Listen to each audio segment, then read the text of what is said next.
আসসালামু আলাইকুম ওরহমতুল্লাহি ওবরাকাতু। প্রিয় দর্শক শ্রোতা, আজকে আমরা আলোচনা করব মওদুদিবাদ বলতে কি বোঝায়, এর পরিচয় কি, এই ব্যক্তিটাকে, এ সম্পর্কে আজকে আমরা আলোচনা করব।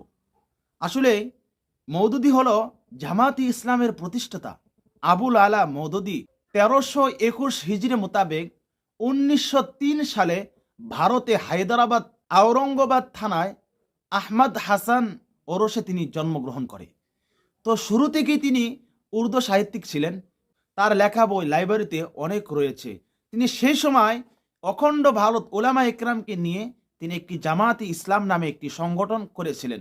সেই সময় তিনি তার সংগঠনের মূলনীতি হিসাবে আল্লাহ সম্পর্কে এবং ফেরেশতা সম্পর্কে, নবী সম্পর্কে, আহলে হক ওলামা একরাম এবং সালফে সালেহিন সম্পর্কে এমন কিছু আকীদা পেশন করে যেটা আহলে সুন্নাহ ওয়াল জামাতের আকীদার পরিপন্থী।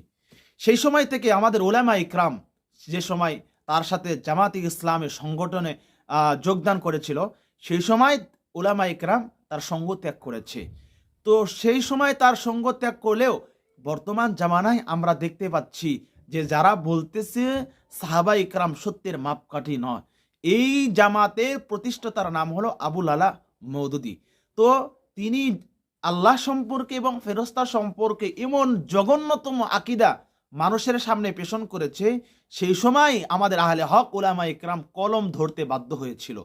তাহলে এই জামাতি ইসলামের প্রতিষ্ঠাতা যিনি আবুল আলা মওদুদি, তিনি এমন কিছু আকীদা পেশন করে গিয়েছে যে আকীদা আহলে সুন্নাহ ওয়াল জামাতের অনুসারী এটা কোনো ক্রমেই মেনে নিতে পারবে না।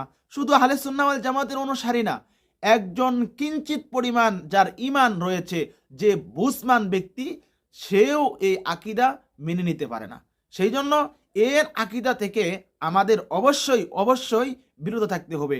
এর পর্যালোচনা আমরা প্রত্যেকটা পর্বে পর্বে ইনশাআল্লাহ আলোচনা করব। আজকে আমাদের আলোচনার বিষয় এতটুকুই ছিল। সকলে ভালো থাকুন, সুস্থ থাকুন। আসসালামু আলাইকুম ওয়া রাহমাতুল্লাহি ওয়া বারাকাতুহু।